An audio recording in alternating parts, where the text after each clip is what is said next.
এই মুহূর্তে আমরা আছি জগন্নাথ বিশ্ববিদ্যালয় এবং এখন আমরা কথা বলবো জগন্নাথ বিশ্ববিদ্যালয়ের ছাত্রদলের সদস্য সচিব জনাব শামসুল আরেফিন। আমরা তার সাথে কথা বলবো।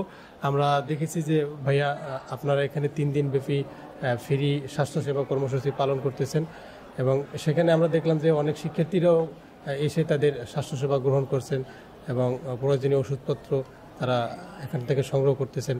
আসলে আপনাদের এই চিন্তাধারাটা কোথা থেকে আসলো? কেন মনে করেছেন যে আসলে এই স্বাস্থ্যসেবা এবং ঔষধ বিতরণী কর্মসূচিটা আপনাদের করা উচিত? আমরা মূলত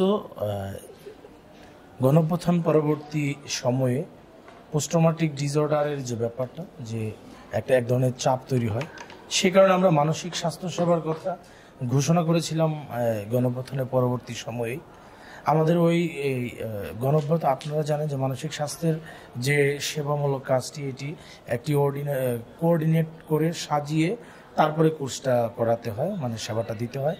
সেজন্যে আমাদের ওইটা একটু দেরি হচ্ছে। আমরা খুব গুছিয়ে করতে চাচ্ছি। আর পাশাপাশি তারই অংশ হিসেবে আমরা ঘোষণা করেছিলাম যে আমরা স্বাস্থ্যসেবা দিব।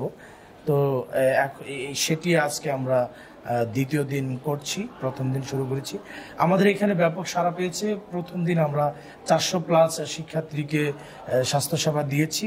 আজকে অলরেডি 400+ পার হয়ে গিয়েছে এবং গত দিনে যাদেরকে আমরা ওষুধ দেওয়ার কথা ছিল, আপনারা জানেন যে গাইনির বিভিন্ন ওষুধ অনেক দামি এবং অনেক ক্ষেত্রে অনেক রেয়ার ওষুধ, আমরা সেগুলো ব্যবস্থা করেছি। আজকে প্রায় 80% বেশি দিয়ে দিয়েছি। আর যারা ক্লাস আছে তারা ক্লাস শেষে এসে নিয়ে যাবে।